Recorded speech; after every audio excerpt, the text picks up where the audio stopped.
Finally tonight, CBS's Steve Hartman goes on the road to visit a Texas home that was once destroyed by hate, but rebuilt with love. Good grief. At the age of 97. Good morning. Just stepping out of a 4x4 is a major accomplishment. But Opal Lee has taken much greater strides than this, with no plans to sit anytime soon. Where do we go from here? We don't have to sit around and wait for the Lord to come for us. In fact, he's going to have to catch me. As we first reported a few months ago, Opal is a retired teacher and lifelong community activist in Fort Worth, Texas.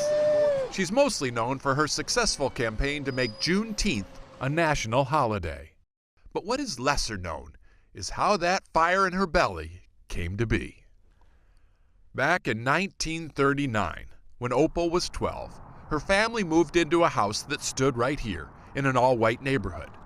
They'd lived here just 5 days when a mob showed up. What did the mob do to your house? They tore it asunder. They set stuff on fire. They did despicable things. The family moved away and moved on. They just wanted to forget the horror. Until 8 decades later, when Opal Lee decided the time had come to remember it.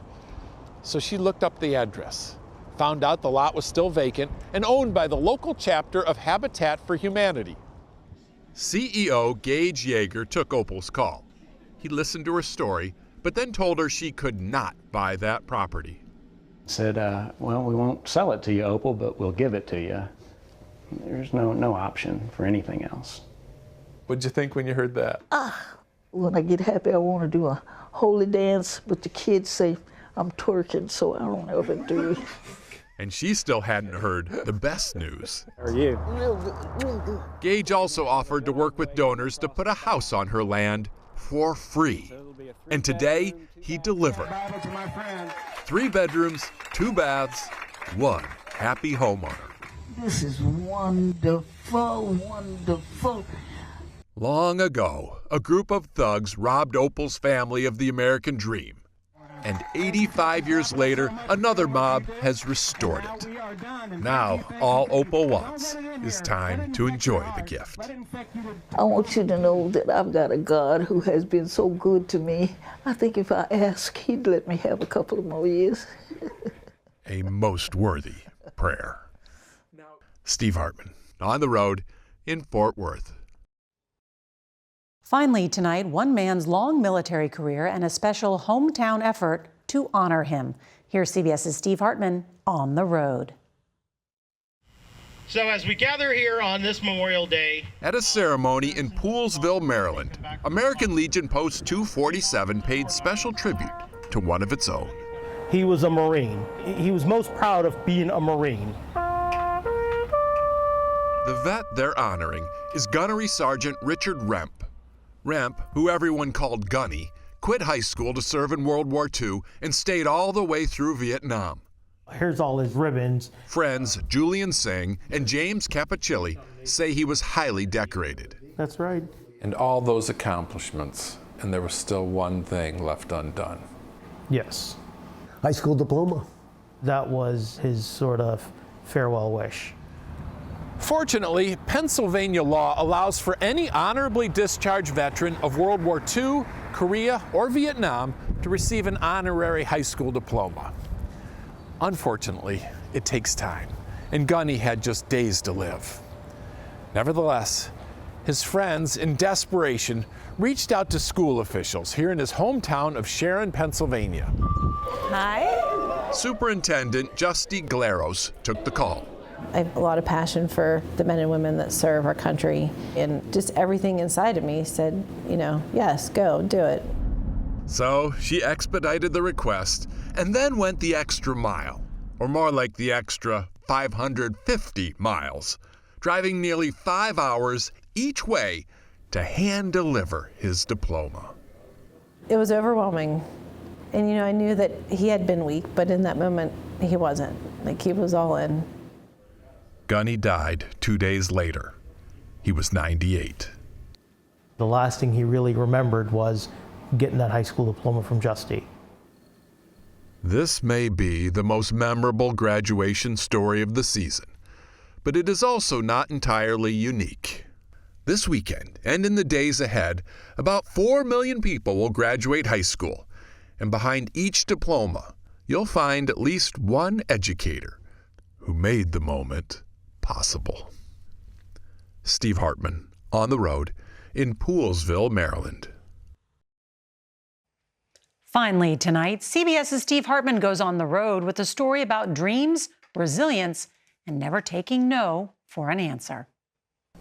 Although born without hands or feet, 25-year-old Zach Anglin says the only limbs he ever longed for were wings.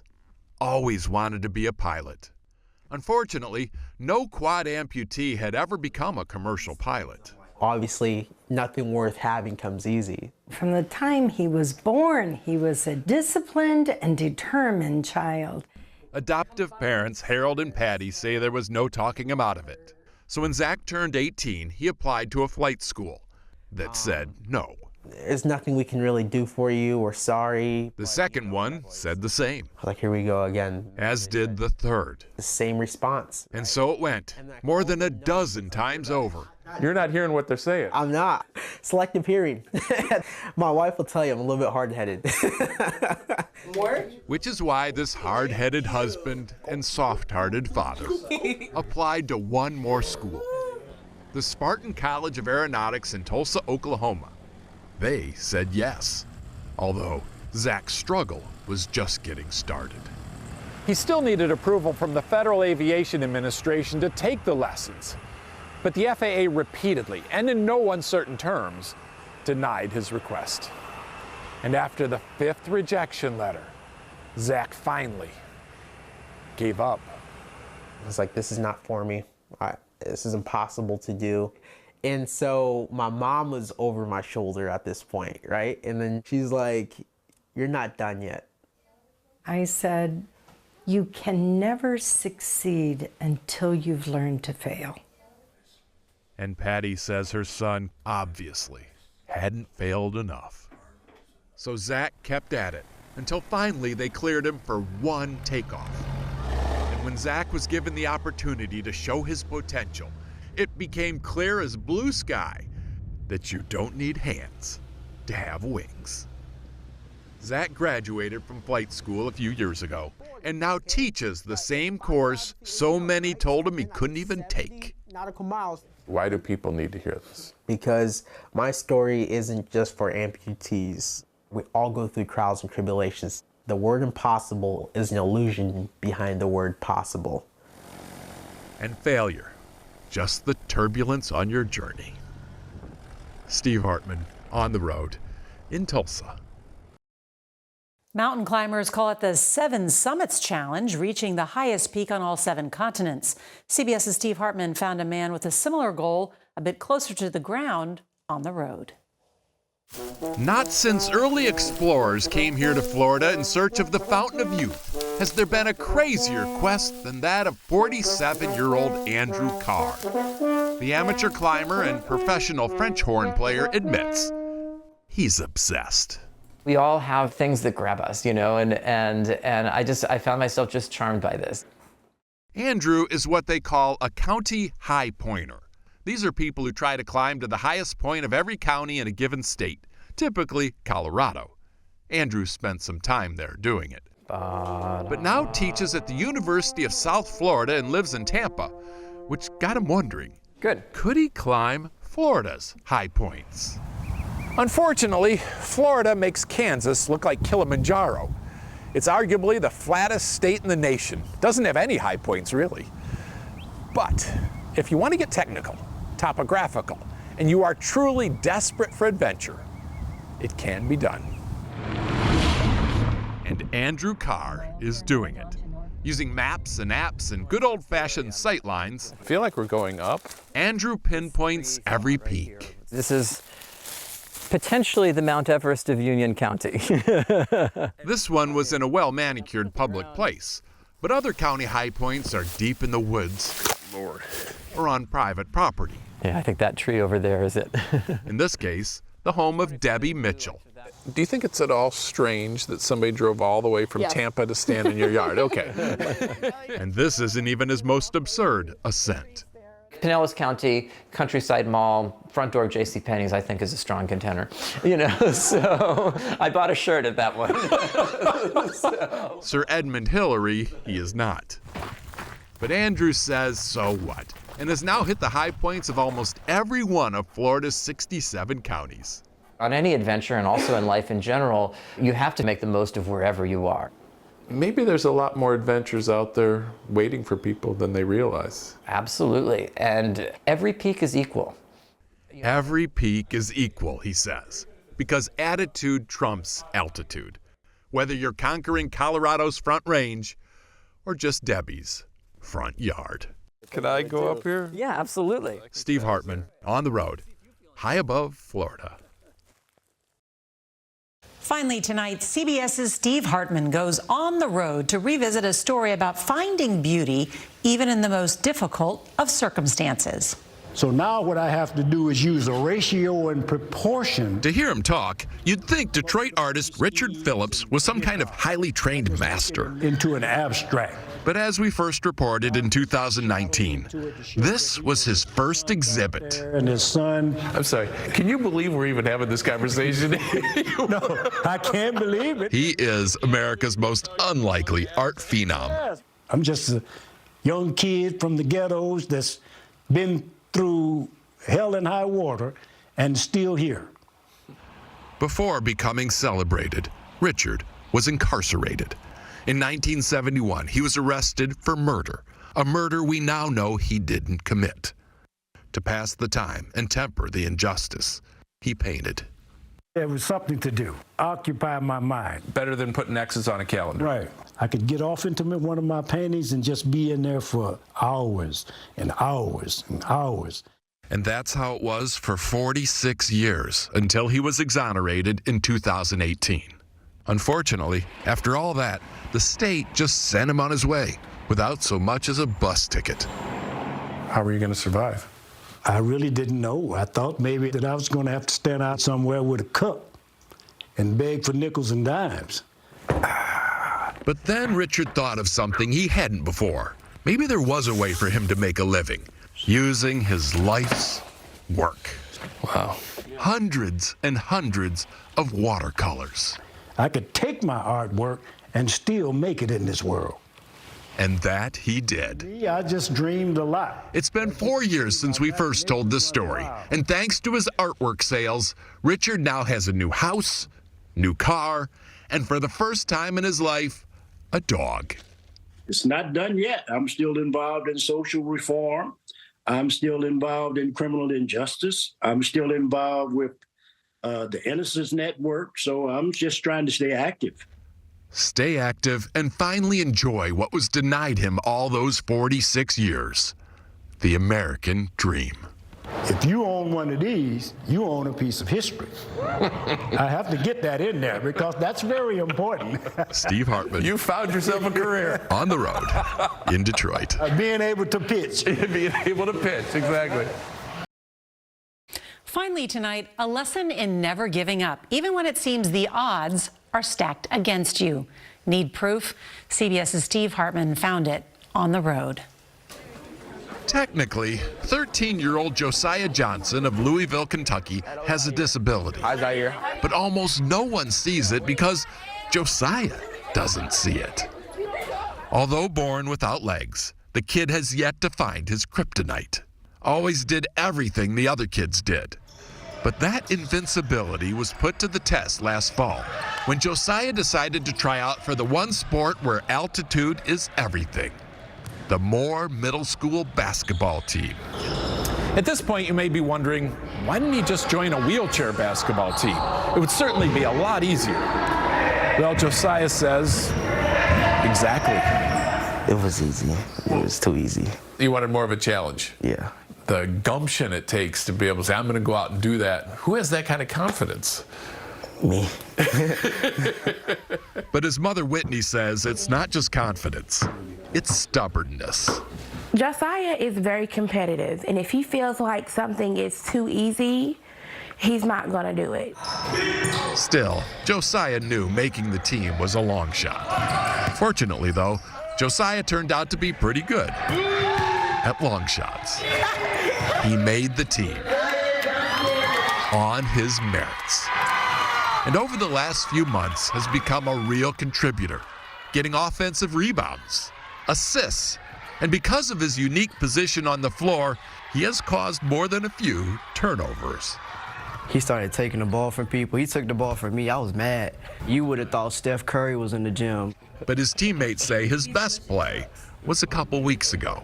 It was just a moment that I'm going to remember for like ever. It was the end of the game, seconds remaining. Josiah shoots from three. And again, his disability disappeared. What do you want people to take away from this? To do something that they thought they couldn't do. Josiah Johnson, inspiration and proof that all you need to stand above is confidence. Steve Hartman, on the road in Louisville, Kentucky. It's time to strike up the band for this week's On the Road. Here's CBS's Steve Hartman. He was only in third grade, but Henry Boyer already knew what he wanted to be. As we first reported a few years ago, Henry discovered his passion after attending a University of Michigan football game. They were that good? My mind was blown of how good they played. But it wasn't the football that he fell for. It was the marching band. He even wrote a letter to the band saying how he'd love to sign up someday. Let's go Blue! And in response, the band sent him a bunch of swag and a card, inviting him to audition when he's older. What were you feeling in that moment?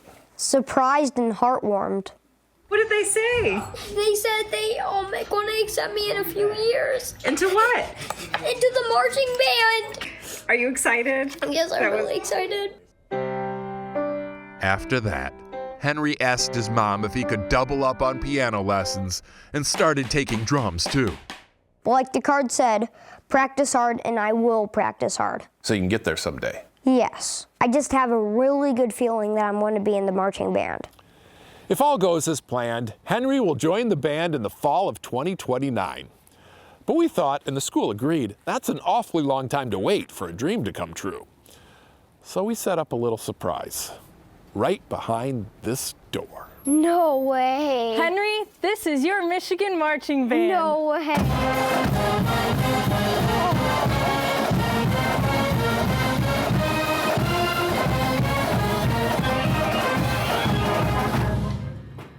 Oh.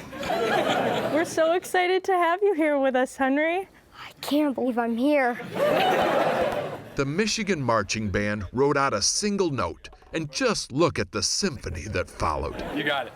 A masterpiece of kindness and inspiration that struck a major chord in this young man's life and continues to resonate to this very day. Last weekend, the band invited him back. Henry, who's now 11, got to lead the march to Michigan Stadium. And when the time came for his favorite song at his favorite venue, Henry Boyer was front and center. Yeah, that even made me want to join the band even more. But no matter where his music career takes him, hopefully Henry will continue to follow the lead set by this marching band and play it forward. Steve Hartman, on the road. You guys have the best music ever. In Ann Arbor, Michigan. I can't wait to join. Oh yeah, it'll come soon. It's Friday, and that means On the Road. This week, CBS's Steve Hartman takes us out to the ball game. At a baseball game, where most young fans want nothing more than to meet a real player, this kid, Vincent Stio, stands alone. What's up, man? Vincent idolizes umpires. It's something that we're not really used to, you know, so every fan we can get is a plus. You know, last night there was a time somebody said, put the kid in. As we first reported in 2018, Vincent was such a fan of umpires, every game he became one. Stood in the front row at the Carolina Mudcats Stadium near Raleigh, mimicking their moves. He got so into character, even the manager took him seriously, coming over to report a lineup change. Initially, we thought maybe it was like a little bit of a phase type of thing. These are his parents. It's a 2-year phase at this point. I don't know. And they say it wasn't just at the stadium. At home, he would stand in front of the TV and do the same routine. He slept next to baseballs autographed by umpires. He even visited an umpire's school where he learned the proper way to call a strike, which apparently isn't to say strike. But umpires say, hoit. Why do they say hoint? That's what they all do. What is out? Out. Okay. Ball is? Ball. Strike is? I think he wanted to throw me out of this interview. Wait, what's the deal? It's been 4 years since we first told this story, and the only thing that has changed is the venue. Vincent now works real Little League games. Topps put him on a baseball card, and he has every intention of making it to the majors one day, which is fine by his parents as long as he continues to keep his room just as clean as he did his imaginary home plate. Steve Hartman on the road near Raleigh, North Carolina. On this Friday, a reminder that living your dream often inspires others to do the same. Here's CBS's Steve Hartman on the road. I chose to tell this story mainly for an audience of one. Yes. This is my nephew, Ted. And as I first reported a few months ago, Ted says at times his blindness feels insurmountable. I see. I thought like I was doomed. that does sound a little immature, but A woe is me kind of feeling? yes. I really want to be like everybody else sometimes, you know. And that's why, when I heard about this drag racer attempting to set a new world speed record, I thought Ted and others like him had to meet the driver. In 2012, Dan Parker of Columbus, Georgia, got in a crash. He suffered a traumatic brain injury so severe it blinded him. I never imagined I'd be back in the seat of a race car. But I've been a racer my whole life. I just had to figure out another way to do it. A machinist by trade, Dan got adaptive equipment so he could make parts, and then designed this entire race car. That just amazes me. What does he look like? Mustache and a beard? I don't have a mustache. You have a mustache? See? Whiskers? I hope nobody sees them. Oh, don't worry about it. That won't be an issue. Anyway, back to our story. Dan was attempting to set the Guinness record for fastest car driven blindfolded. Of course, no blindfold was needed, but he did have a special audio guidance system and, for safety purposes, a sighted driver next to him, hands hovering over the steering wheel just in case. It wasn't necessary.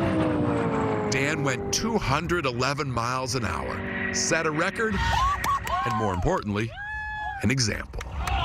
Ted, I want you to know that blindness is not what is stopping you. Surround yourself with believers and go for your dreams. You can make excuses or make it happen. New Guinness World Records title. Dan says inspiring the Teds of the world is the main reason he did this. And if my nephew is any indication, it was well worth the drive. If he can do that, well, then I think I could easily pursue my dream. Wait, what about flying a plane? Our original story ended with that light bulb moment. And among those watching was Sydney Irish of Roosevelt, New York, who offered to give flight to Ted's dream. You ready to go? I'm ready. Okay, pull back and you're up. This is so fun.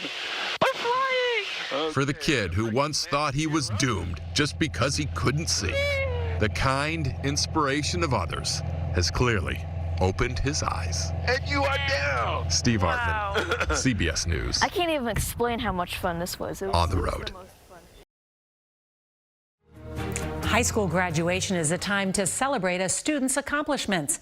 CBS's Steve Hartman goes on the road to find that some of life's biggest lessons happen outside the classroom.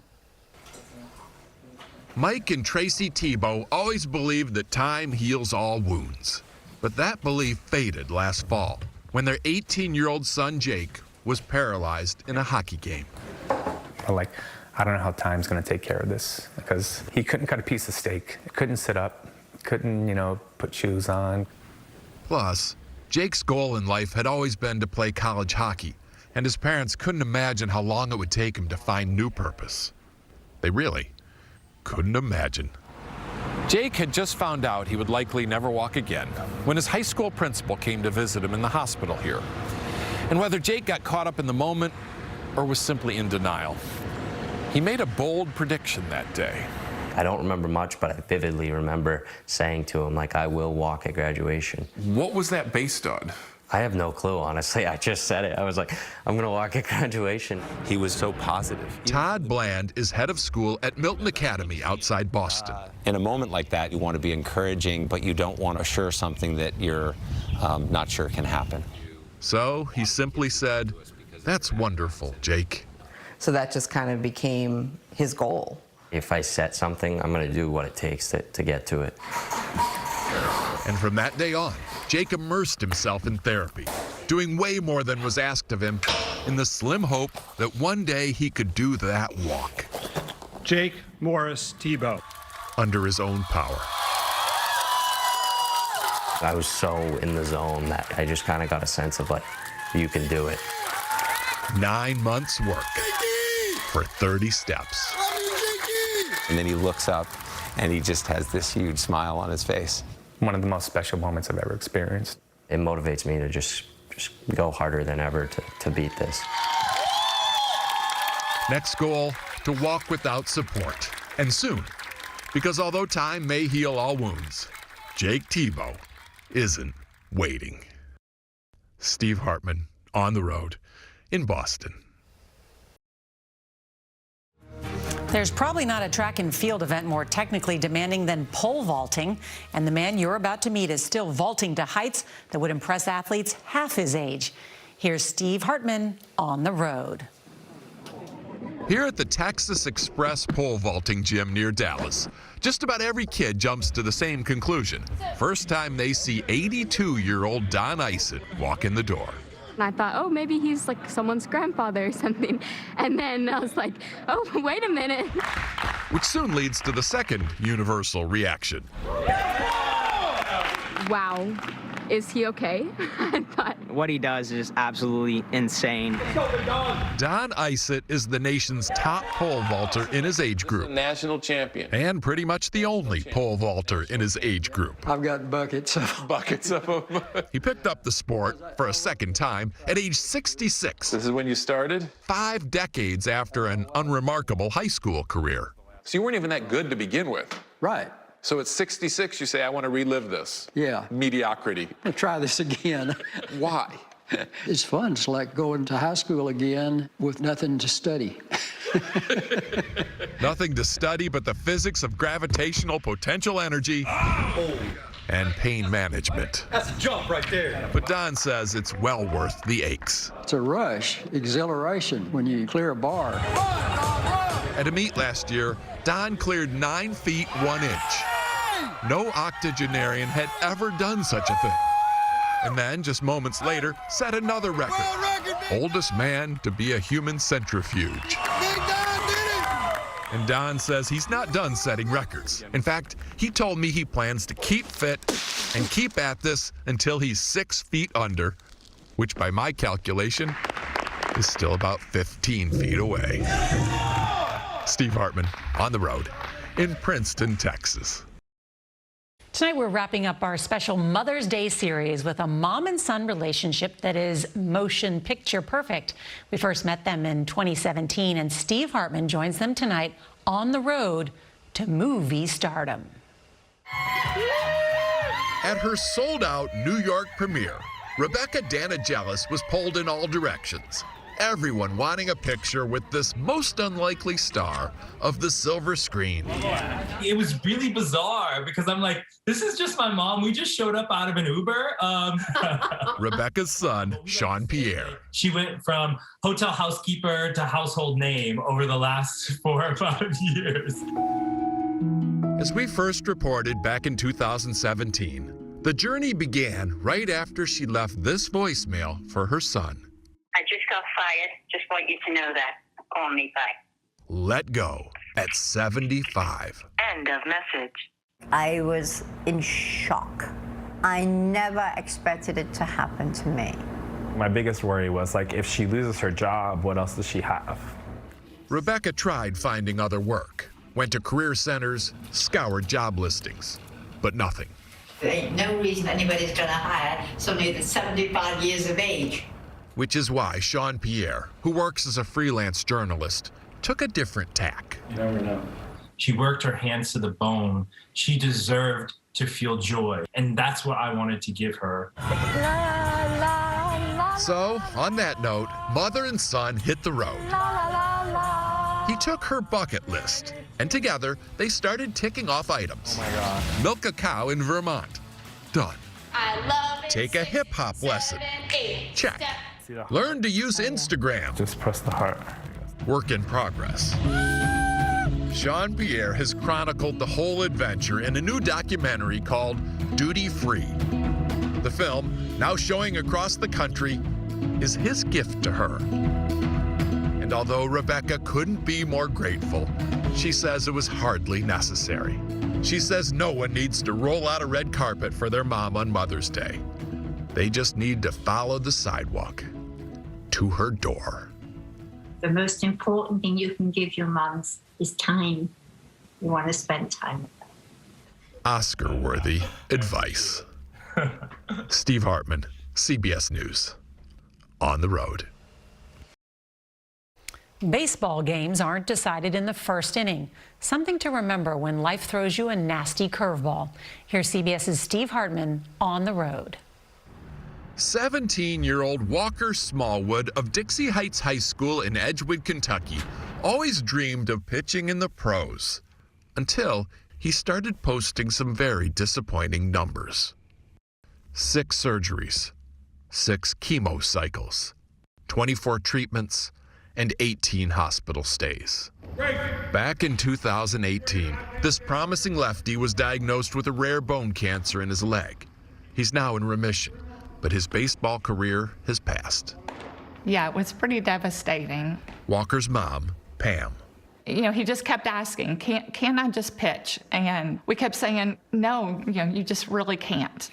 At the time, I guess I was just kind of in denial because my whole life, day in and day out, it kind of been built around baseball and sports. But now that left leg was just too fragile. He resigned himself to games of catch. But before stepping off the mound for good, his parents and coach decided to let Walker start one last game, for old time's sake. What we had agreed to was, maybe an inning, a few batters. Say you did it, have some fun, and then that'll be it. Obviously, that's not what happened. Here's what did. In the first inning, Walker threw a strike. Quite a few, actually. In fact, he did so well, they decided to let him keep pitching, at least until he gave up a hit, which never happened. Walker Smallwood threw a no-hitter, striking out all but 2 batters, tying a school record. When the last strike came, I was just in denial all over again. I was like, that didn't just happen. I was in tears. Most of the stands were in tears. Just one of those special moments that we'll cherish forever. Number 6, Walker Smallwood. Walker may never play again, and he's actually fine with that now. Because who needs a World Series ring when you've already taken on your greatest rival and gone undefeated? Steve Hartman, CBS News, on the road.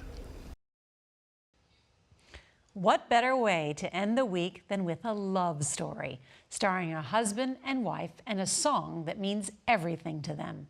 Here's CBS's Steve Hartman on the road. Joe and Sharon Korst of Raleigh, North Carolina, just celebrated 63 years of wedded bliss. Wow. And to mark the milestone, Look at this one. Joe gave his bride one of the best anniversary presents ever. Of all the things that he could have done, that was probably the most meaningful. I love you. To fully appreciate the gift, you first need to hear the song. How beautiful you are. Their song. It's a Kenny Rogers tune called Beautiful, All That You Could Be. And for years, Joe sang it to Sharon on birthdays, anniversaries, and so many other occasions that eventually friends and family memorized it too. Teresa Kostrava is their daughter. She is the #1 thing in his life. Here's to you, Sharon. And singing that song was the way to say it. Teresa says it was the way to say it. Yeah, I get tired. Joe recently suffered 2 strokes, How do you spell up? which left him at a terrible loss for language. I'm lost. I have trouble calling my wife's name or the children's name, and So you lost the song? yeah.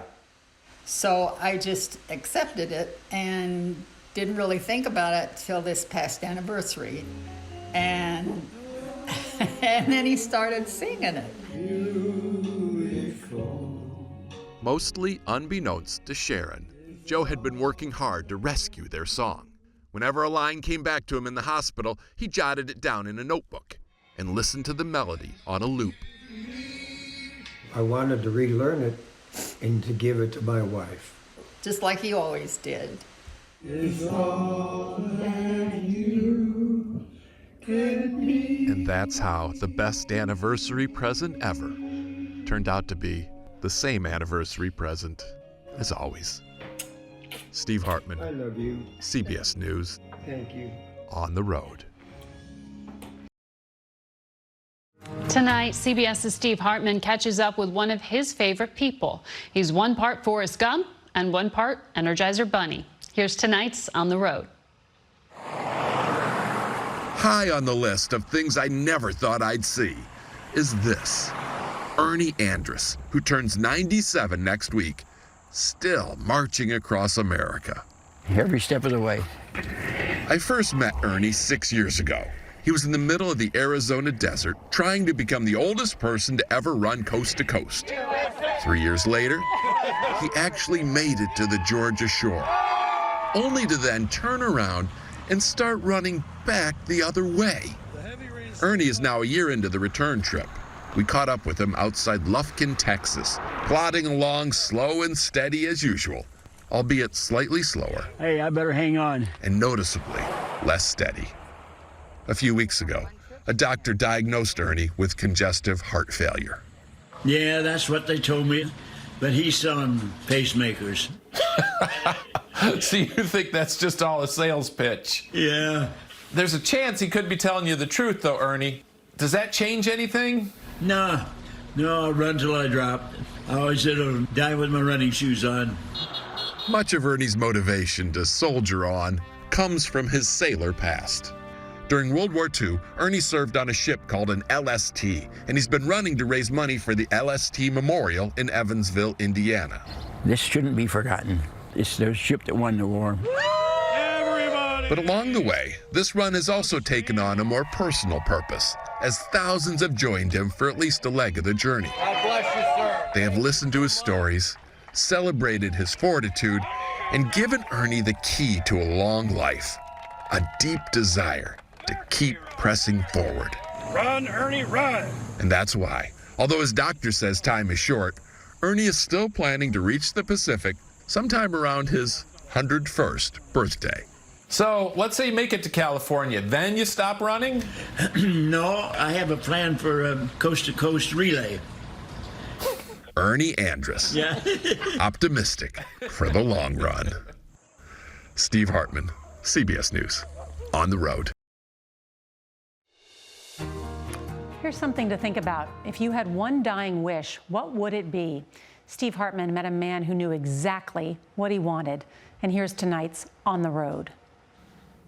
49-year-old John Raines is living on borrowed time. He has terminal brain cancer, and doctors told him a year and a half ago that he had about a year to live. What keeps you going? Blake. He was 5 months premature when he was born. They didn't know if he was going to even breathe. He's been special his whole life. John's only son, Blake, goes to Billings West High School in Billings, Montana. He's a senior, which is why John wanted to make it to May, at least. So I can see my kid graduate. What parent doesn't want to see it? That's a huge milestone in a kid's life. Pam Rudolph, Blake's mom and John's ex-wife, says there was no guarantee he'd live that long. Yeah, that's when I realized we have to do something. What Pam did was reach out to the principal at Billings West to arrange a surprise for her ex-husband. She made up an excuse to lure him to the school and into the auditorium. He didn't have any idea the band would be playing, and this was really happening just for him and for Blake. It was a graduation of one, staged for this audience of one. I started thinking about everything, how much time I had, what I could do. I'm just gonna spend as much time with them as I can. Blake will still have to finish out the school year, but the milestone has now been marked, the memory sealed. When I got my diploma and I went down and hugged him, just felt so good. It's probably the best hug he's ever given me. Best day of my life. How can the best day of your life be when you're dying? People will make you happy. The power of a kind deed. Real happy. Can overcome even the worst of fates. My ex-wife coming through like that. And John says that's the lesson in this moment, that we're all terminal. We just need to treat each other like we know it. Steve Hartman, on the road, in Billings, Montana.